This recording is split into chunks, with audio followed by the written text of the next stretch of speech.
wrong here with this. Had a hole here, had another hole.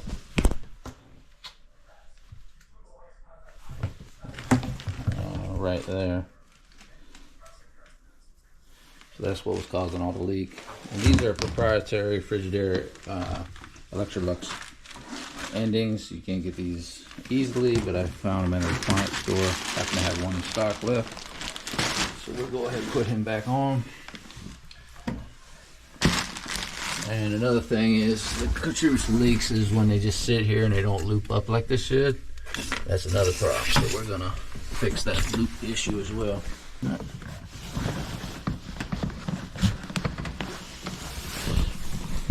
Make sure it's on there good.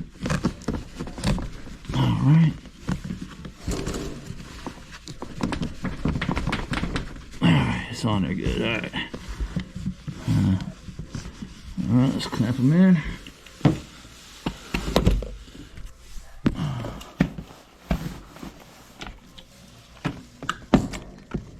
They sure pick a fine place to put the clamp.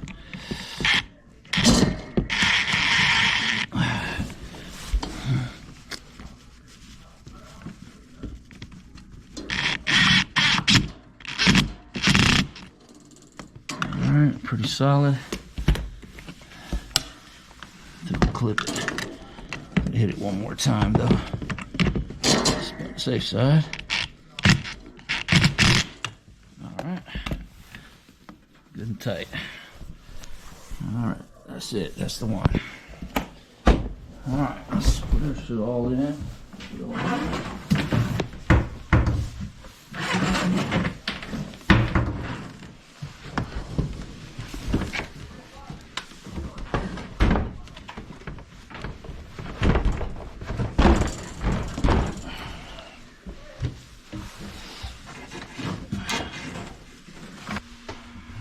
Go get 2 screws sufficient for those and the clamp. So that's the last thing we got to do. Drain cycle just now, which is good timing for me because I can check my connections for any drips and none. Looks perfect. Yep, perfect. No leaks under there that I see whatsoever.